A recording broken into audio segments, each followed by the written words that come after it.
deep, way down the left side, way downfield, and it's caught for a touchdown! Touchdown! A bomb catch! What a catch! Well, hello. Thank you so much for taking time out of your day to check out this video. And welcome to the Gridiron. And now I want to continue my series talking about the inside linebackers of the New York Giants heading in their inside linebacker situation heading into the draft, which is just about 2 weeks away. Man, it's like Christmas. I love it. Absolutely love it. The Giants have 6 inside linebackers under contract. A lot of young guys, all young. Reggie Ragland, I mean, as of today, Reggie Ragland and Blake Martinez, they're 27.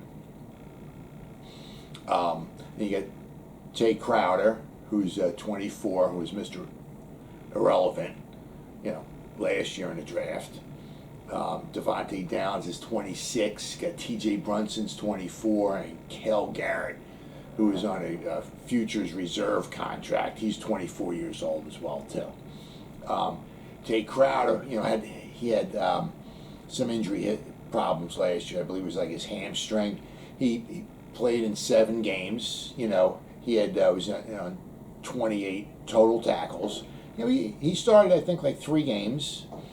He had that very important. I think Kyle Fackrell had the sack against the Washington football team, and Jay Crowder returned it for a touchdown.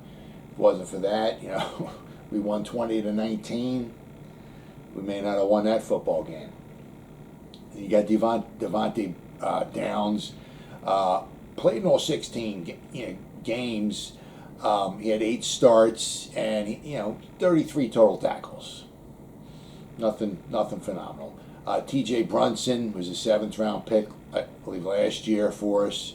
Yeah, we had 3. I don't know how many. Drafted a lot of linebackers last year toward the end. He was in on 3 total tackles all year. And then Cale Garrett is a reserve futures contract, so he didn't even suit up for us last year at all. So, we got some guys. We got Blake Martinez, who was in on, I believe it was 151 total tackles last year. Dude's worth every penny we're paying him.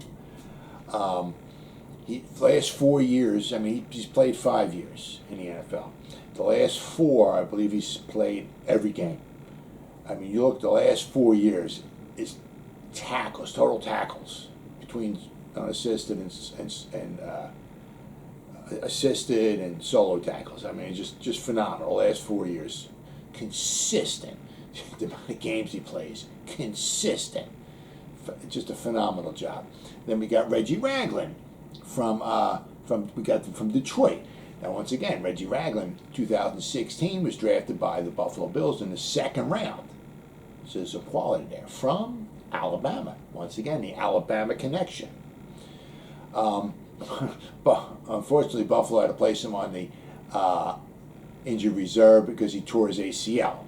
So he didn't play in 2016. So after that season, he got traded to the Kansas City Chiefs. So he played 17, 18, and 19 with the Chiefs. 2017, I believe he played, or 2017 to 2018, he played almost every game. I think he started all 15 of them. He was in on like 88 total tackles for the Chiefs. So, if you put him in there, he can do a decent job for you. Now, after the 2019 season, of course, he won. He has a Super Bowl ring, so he's got that going for him. Then he got traded to Detroit. Last year, he played in all 16 games. He only started, I think, like 5, maybe 6 games for him. He was in on like 52 total tackles. So, nothing amazing, but he didn't start, every game. He wasn't a full-time, linebacker for him.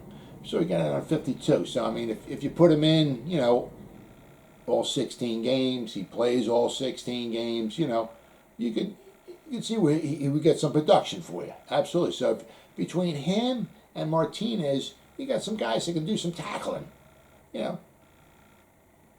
So the depth behind him is a little young. You know, it's the problem is that between Martinez and Ragland, not so much the tackling, it's, you know, the coverage. Now it's getting, obviously it's a passing league. I think Blake Martinez, I mean, all the games he's played and all that, he has 4 interceptions. He's played 5 years.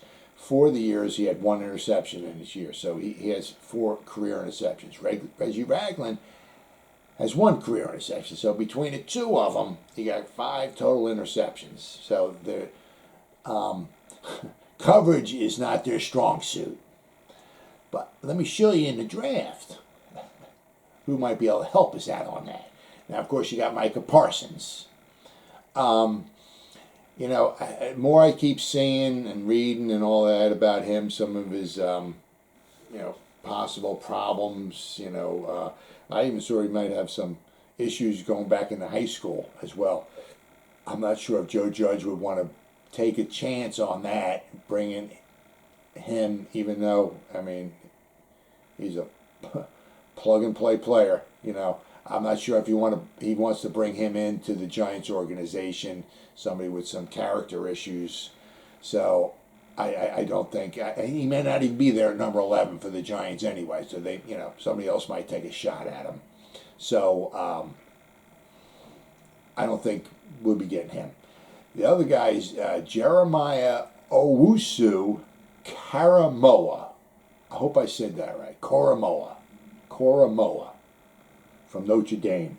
Phenomenal athlete. Not huge, but he's just a step below Micah Parsons. He's really, really good. I've even seen some drafts where the Giants, he's mocked to the Giants, especially a couple of drafts I've seen where the Giants are like at 11, obviously. They trade down to back to like with the Patriots. Maybe the Patriots trade up, maybe to get Trey Lance, the quarterback, or something like that. So around 15th spot, the Giants select him from Notre Dame. You know, now you got somebody who can do some covering between Micah Parsons and him. You know, guys, they could do some coverage.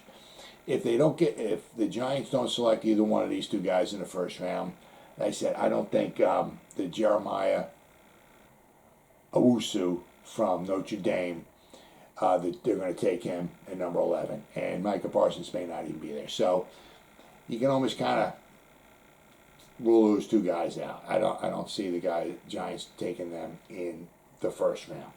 So let me, in the second round, Zaven Collins from Tulsa. This guy is unbelievable. He's 6'4", 260 pounds. You look at the tape on this guy from last year. He with Pro Football Focus. Let me just throw this out there at you, right? He graded out over a 90. I mean, he was unbelievable. His passing grade is like a 90.6. His pass rushing grade was a 90.6. His pass coverage grade was over a 93. I mean, he graded out at a 91. The total, it was just phenomenal. You look at the tape, he's got, like in every game he plays in, he's pretty much the best athlete on the field, period. I mean, at 6'4", 260 pounds, the guy can rush the quarterback, can make tackles, and he can go and cover. Unbelievable. The guy's amazing. He at 42, the Giants in the second round taking number 42. I don't know if he would be there. I don't really see the Giants trying to trade up, especially, you know, 10 picks to get him. I don't see that. It's possible. Gettleman's done it before. He's traded back into the first round before to get somebody. So, I mean, if you put him and Blake Martinez, whoo, you'd have some tackling machines, and one of them can do some covering. Right? I mean, that's one thing the Giants have lacked for a long time. A linebacker who can do some coverage. I'll tell you. Man. But he's good. Zaven Collins. Remember that guy. I'm interested to see where he goes. I said, I don't think he'd make it to the Giants at 42, but if he's there, boy, I'll tell you, I would not be disappointed at all if they picked him up. Then there's Nick Bolton from Missouri. He is not so great, not the greatest of coverage, but he's a tackle machine. I mean, 2 years ago, in Missouri, he had 100 total tackles. Last year, he was in on 95 total tackles. So, him and, between him and Martinez in the middle there, they would do some tackling. I mean, he's a phenomenal linebacker. Just as, there are better coverage linebackers in this draft, which leads me to my next guy, which is Jabril Cox from LSU, possibly in the second round for the Giants as well. First 2 years he was with North Dakota State, then he transferred over to LSU. His coverage grade, once again from PFF, it was 2 years ago, it was like an 87. In 2018, his pass coverage grade was like an 87. 2019, his pass coverage grade was like 80. It was over an 85. Then when he went to the LSU, when he started playing the better competition, his pass coverage grade was still like an 83, almost an 84. So the guy is a phenomenal linebacker, and he can cover. He would be a second round pick. So you got Bolton, and you got Cox in the second round. I said Zaven Collins. I don't know if he's going to reach the Giants in the second round. Then you got just a couple other guys. You got Jamin Davis from Kentucky, possible third round selection. Then there's Justin Hilliard from Ohio State, a possible third round selection. You start getting pretty much, fourth round,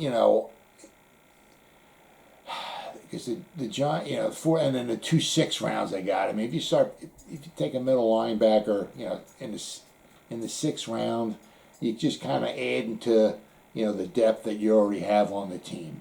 Unless you see some type of a diamond in the rough, I don't see the Giants maybe in the 4th or the 2 picks in the 6th round grabbing a middle linebacker. They have other pressing. I mean, like maybe trying to get another wide receiver, maybe trying to, they need somebody at running back as well. They can always use maybe more help on the offensive line, maybe trying to grab doubling up on maybe an edge rusher, maybe get one in the 3rd or 4th round, maybe trying to grab another one in the 6th round or something. They have other pressing needs. So I think if it gets past the 3rd round and they don't grab an impactful middle linebacker, I don't think they're going to draft one, because they just got Reggie Ragland. So if you got Blake Martinez and you got Reggie Ragland, you got those two guys. If you grab somebody else, they're going to be just pretty much adequate, or equal to like maybe what you have with Reggie Ragland. So you're going to waste a draft pick on somebody who's probably just going to stay on the sideline. Like I said, you got Tay Crowder as well, and you got Devontae Downs. Guys can they're not all pros, they're not Hall of Famers, but they know the system. They've played for us.